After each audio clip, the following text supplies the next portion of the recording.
நம்ம வீட்டில் பார்த்தீங்கன்னா ஒரு மாங்காய் இருக்குது. இந்த மாங்காய் வச்சு தேங்காய் மாங்காய் சட்னி செய்ய போகிறேன். நான் இது வரைக்கும் செஞ்சதில்ல. நானே யூடியூப்பில் தான் பார்த்தேன்.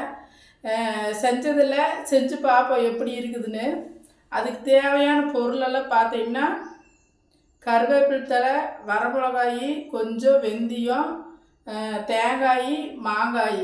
சரிங்களா? எப்படி செய்யலான்னு பார்க்கலாம். நானே செஞ்சதில்ல, இப்போ தான் ஃபஸ்ட் டைம் செய்ய போகிறேன். ஒரு நிமிஷம் இருங்க. அடுப்பு பற்ற வச்சு நான் தேங்காய் எண்ணெய் ஊற்றிட்டேன். 2 கடுகு போட போகிறேன். கடுகு தான் போட சொன்னாங்க. 2 கடுகு, 2 சீரகம் போட்டாச்சுங்களா? அடுத்தது பார்த்தீங்கன்னா வரமிளகாய், வெந்தயம். அடுத்தது வெந்தயம், வரமிளகாய், கருவேப்பிலை. இது நல்லா வணக்கிட்டு காமிக்கிறேன். இப்போ பார்த்தீங்கன்னா மாங்காய் துண்டு துண்டாக வெட்டிகிட்டு இருக்கிறேன். சின்ன சின்ன பீஸாக வெட்டிக்க சொன்னாங்க. நான் செஞ்சதில்லை, இப்போ தான் செஞ்சு பார்க்க போகிறேன்.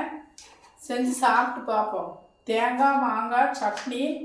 கேரளாவில் பார்த்தீங்கன்னா மாங்காய் சம்மந்தின்னு சொல்லுவாங்களாம். நம்மளுக்கு தெரியாதுல்ல. நான் இப்போ தான் ஃபஸ்ட்டு செய்ய போகிறேன். இருங்க, மாங்காவை வெட்டிட்டு வரேன். இது பாருங்கள், இப்போ வணங்கிருச்சு. நம்ம இப்போ அரைக்கிறதுக்கு ஆரம்பிக்கலாம். இப்போ இந்த வணங்கி வச்சதெல்லாம் எடுத்து கொட்டிக்கலாம் மிக்சி ஜாரில். ஆறிடுச்சு, கொட்டிக்கலாம். அடுத்தது பார்த்தீங்கன்னா மாங்காய் துண்டு துண்டாக வெட்டி வச்சுருக்கிற பாருங்க, அதையும் போட்டுக்கலாம்.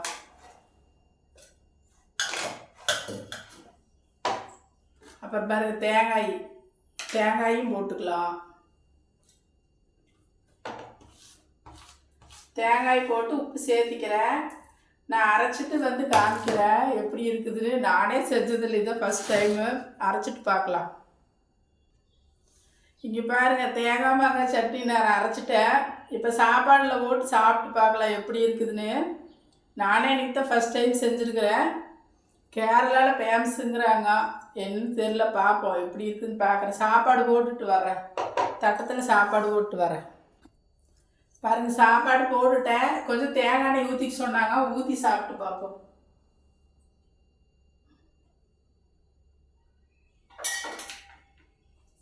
தேங்காய் எண்ணெய் ஊற்றியாச்சு. சாப்பிட்டு பார்க்கலாம் எப்படித்தான் இருக்குதுன்னு. இதை கேரளாவில் வந்து சம்மந்தின்னு சொல்லுவாங்களா, இதைய மாங்காய் சம்மந்தியா. எப்படி இருக்குன்னு தெரியல, பார்க்கலாம்.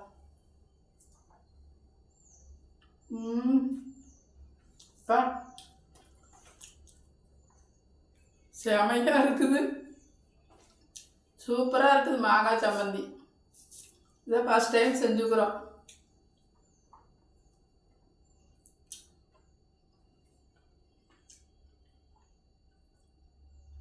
சுவையோ சுவை, அருமையான சுவை. இனி நம்ம வாரத்தில் ஒரு தடவை செய்ய வேண்டியதுதான் வீட்டில். பாருங்க. பாய். உங்கள் வீட்டில் நீங்களும் செஞ்சு சாப்பிட்டு பாருங்கள்.